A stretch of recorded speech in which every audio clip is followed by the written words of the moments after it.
બહાદુર ચકલી.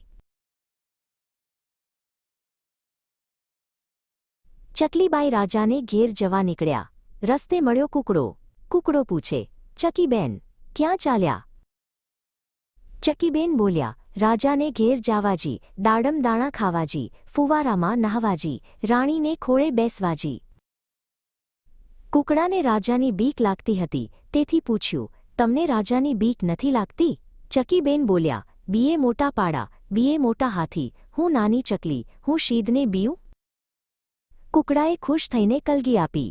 આગળ જતા મોર મળ્યો. મોર કહે, ચકીબેન, ક્યાં ચાલ્યા? ચકીબેન બોલ્યા, રાજાને ઘેર જાવાજી, દાડમ દાણા ખાવાજી, ફુવારામાં નહાવાજી, રાણીને ખોળે બેસવાજી.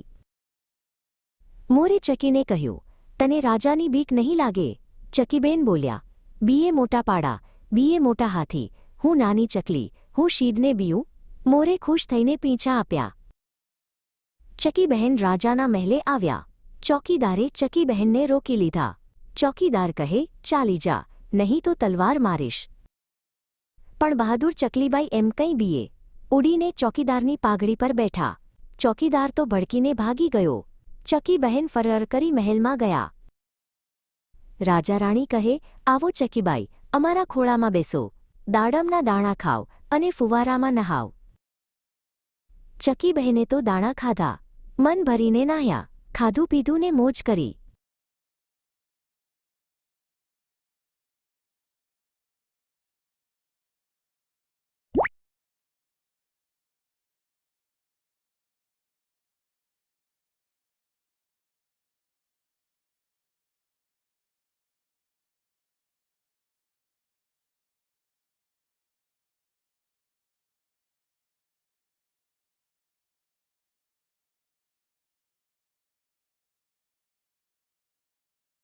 ચકીબહેને તો દાણા ખાધા.